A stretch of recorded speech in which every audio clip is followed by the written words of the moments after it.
Hi, it's Sunday, so it's time for my mental health vlog. I had a really good week this week. Um,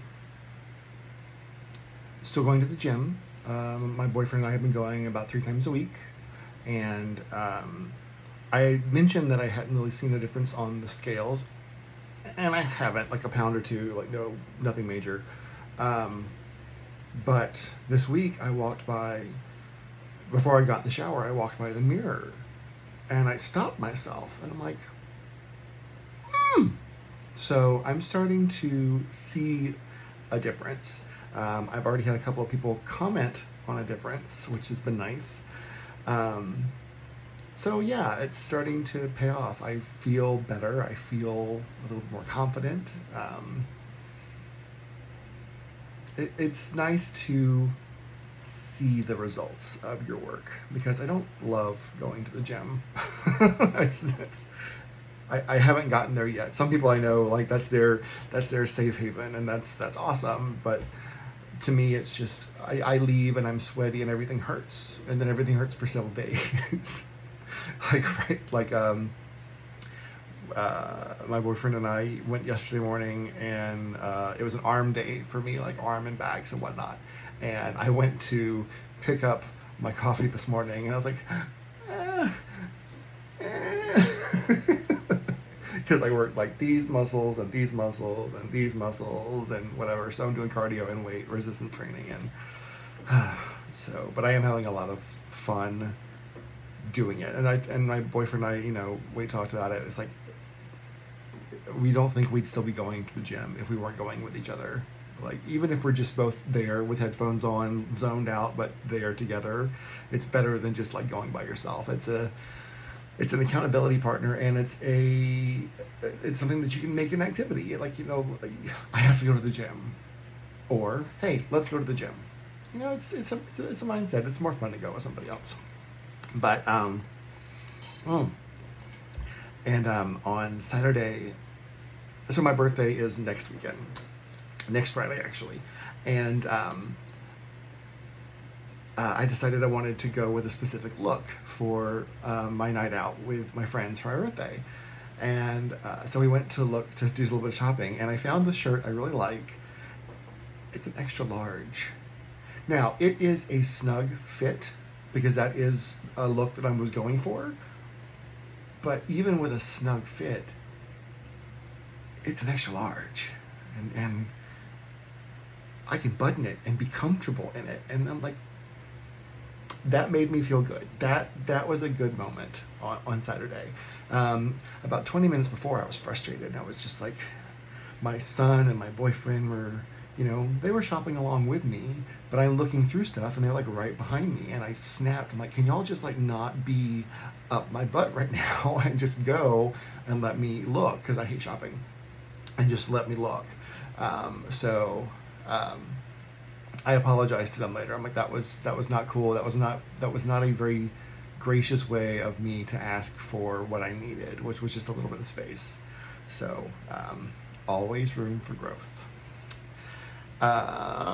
Speaking of growth, I had a moment today that I'm going to check in as a moment of personal growth. Went to drop off my son with my ex, and when he came downstairs to meet us, he had a look on his face that I was very familiar with. And I don't know if it's related to me, but as always, my guilty conscience always makes everything about me. And what have I done? So he had this look on his face that said, "You've done something. I know you've done something. You don't know that I've done something. I'm going to make you feel shitty about it." Like, that's the look. I'm very familiar with that look. I've seen it for 17, 18 years. And I did ask him, like, is everything okay? He's like, mm-hmm. That really passive aggressive, mm-hmm. And my instinct was like, well, what have I done? What did I do? What's wrong now? And I just decided, fuck it. If something's bothering him, it's bothering him. It's not bothering me. If he thinks he knows something, or he's got something that he would like to talk to me about, he can talk to me about. But I have no need to play the guessing game of what have I done, or what do you think I have done or said or whatever that has got you upset? I had no need for that. And that was just not diving into that pool tonight was, for me, it was a win. So I love it when I find little things like that and I can just chalk those in as moments of growth. And I'm taking that as a win. I'm very grateful that I was able to identify that. I had both my psychiatrist and my therapist on Wednesday, and I am thrilled that I am back with my old therapist. We worked out the financial stuff, and I just was so happy to see her and talk with her and share with her. And I'm actually really excited because she doesn't live in Houston anymore, but she's going to be here on the day of my next appointment with her. So I'm actually going to get to see her in the office and give her a big hug. But it was wonderful to just keep that connection and that relationship going, because she's got 7 years of my history. She knows all the dark secrets and crazy shit in my family and my life, and to me, that's just worth it. So I was very excited to have my therapy on Wednesday.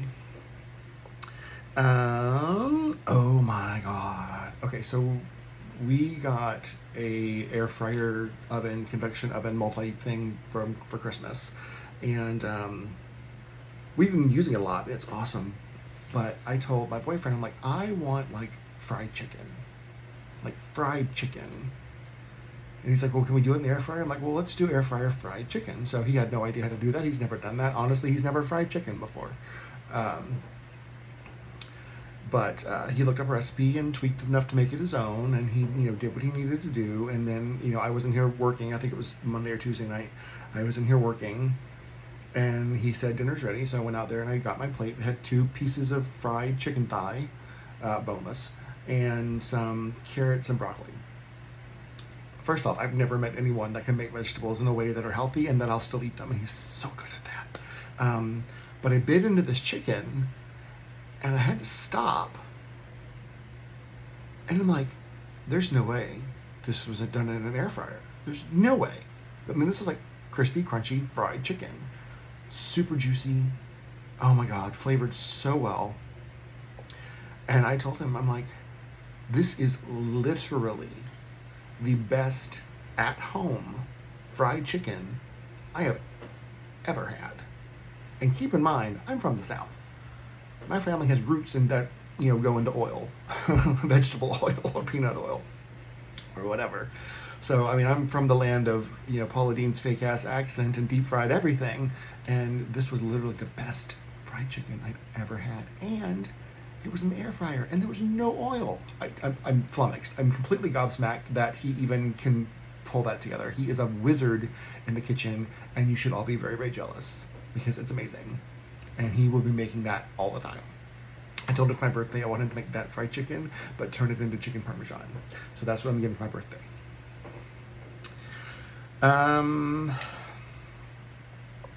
So my second side business, because I've got 2. I've got the FD Designs, which is strictly the embroidery and patches, mostly licensed characters. And then I've got my new venture, which is Burley Bottom Designs, which is definitely more adult and risque, and has patches, but also has a whole bunch of other products as well. That's been a little slow to grow. I've had a few sales, which have been nice. I'm very excited about those sales. And I've ordered several products for myself. It's definitely nice to see the products in hand and like the fruits of your labor. So I've been very excited to get some things, and very excited to hear from the people that I do know that have bought a few things. And I'm really loving the direction that it's going. I'm loving the momentum that I'm seeing online and the visits that my shop is getting. I just wish that I was getting some more orders, but it is slow to grow and I need to be patient. My other shop was slow to grow too. So I give it 6 to 8 months, and then I'll have orders on the regular, I think. So we shall see. I was thinking how many little ventures I've ever done in my life, like Party Light and Pampered Chef, and then I did drag for a couple of years, and then I was in chorus for like 5 or 6 years, and And then I did epoxy for a very short period of time. And I was talking to my boyfriend today. He's like, well, you realize you have ADD, and that's kind of what we do, or ADHD. I'm like, that's kind of what we do with hobbies. We spend a lot of money, we go all in, and then we shift focus. And I'm like, well, I don't want to shift focus. I said, my first Etsy shop, I've been doing that for 7 years now, 8 years, and it's been incredibly successful, and I have no intention of giving it up anytime soon. So I'm hoping that this will be the same kind of thing where I love it, I do it, and hopefully I can stay focused on it. Oh, and the book was another one. And speaking of the book, we are revisiting the dimensions of the book, The Elephant Below Us, because I just can't get it published at the size that I want. And I can't get it to publish on demand in the size that I want. So my illustrator is is in the process of looking at resizing some of the art in the book. And she's got some other stuff going on, so it won't be a rush, but it hasn't fallen off the radar. I want to get that book out. I want it to be a thing that I can leave, a legacy. So I hope that I really hope that I can get that published, because I love that book. Had lunch with my boyfriend's parents, so grandma and grandpa, today with my son and my boyfriend, and my boyfriend's grandmother, who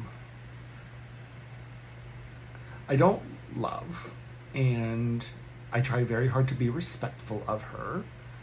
She and I have very different opinions about a lot of important things. So, I was a little irritated that we didn't know she was going to be there for lunch today, and she was there for lunch today. That was a little irritating, but oh well, not a big deal, because I have to put myself in a mindset to deal with her.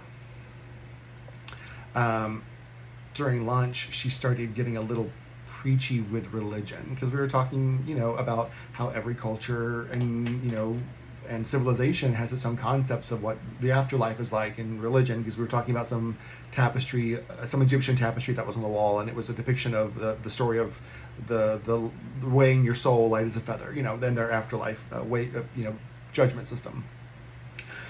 And she started talking about how kids had died and seen God, and then came back and had said they had seen God, and all these different stories, and she was trying to push a book about yes, there is a God or whatever on to my son. Now, one thing I want you to know is we have raised our son to believe whatever he wants to believe. We have not forced or instilled any kind of belief system on him. We have educated him on multiple belief systems, and as he gets older, he will make his own choices. That's just how we've done it. I am all for someone informing me of what their religion is like. Fantastic. Don't preach. Tell me what you want me to know. Fantastic. That's what you believe. That's great. But at no point do you need to start forcing me to understand or believe whatever you believe. That felt like it was happening. Because on the third or fourth time, when she looked him straight in the eye, she's like, you should get this book. You would really, really like this book. I reached over and I grabbed my boyfriend's thigh, because my smile had changed from this, as I'm listening to her, to this, in an effort to get her to shut up. And that didn't happen. So my boyfriend very abruptly changed the subject, bless his heart. I'm dying on the inside, because holy shit, that was an abrupt transition, but he he was done. So that was that. So I don't care if people want to talk about their religion. I really don't. I believe that you believe that it's real, and that should be enough for you. Believe what you want. I really don't care. It's your life. It's your afterlife. It's your morals or ethics, and your religion really shouldn't dictate your morals and ethics, because then it gets skewed, and then we have issues like we have now in Alabama, Tennessee, where they've banned public drag. Please, it's stupid. I'm already at the 15-minute mark. That's another topic for another time, because that pisses me off. Anyway, So yeah, I felt it got a little preachy and it pissed me off because it crossed the line. But it was, the abrupt subject change appeared to irritate her because as soon as lunch was over, she just disappeared. So I guess she was no longer the center of attention, and that made her unhappy. Work is going great. It's stressful. It's busy, but I'm still having a good time. I have another trip coming up in April that I'm going to, like the one I did in New York. But this one's going to be in New Jersey. So, yay! Another trip that's close to New York, but not close enough. New York City, New York City, New York proper. All right, guys. I think that's all I've got for right now. Thank you so much for listening and checking in. I did say I watched a few of my older videos from a year or two ago. I like to watch them when they pop up in memories, and some popped up this week. And I'm so proud of myself. I'm so proud of my growth, both mentally and physically and emotionally, and on every plane of existence I've evolved, and I've worked hard for that, and I love that, and I love me, and I'm glad that y'all love me because I love you. Next time you talk to me, I'll be a year older. I'm still in my mid 40s, so I've got like 2 more years of mid 40s, and then I'm late 40s, and that's okay. I can be mid 40s. My sister's gonna be late 40s, and that makes me feel better. Check on your friends, make sure they're doing okay. Check on your loved ones, make sure they're doing okay. And check on yourself, make sure you're doing okay. What do you need? What are you not getting? Find a way to communicate your needs that may not be super abrupt, but effective. Like me telling them, get out from under my ass while I'm trying to shop. I could have easily said, you know what, guys, I really am feeling a little crowded right now, and I would love to just shop on my own for a bit. So find healthy ways to ask for what you need. All right, that's it. I'll see you next week. Bye, guys.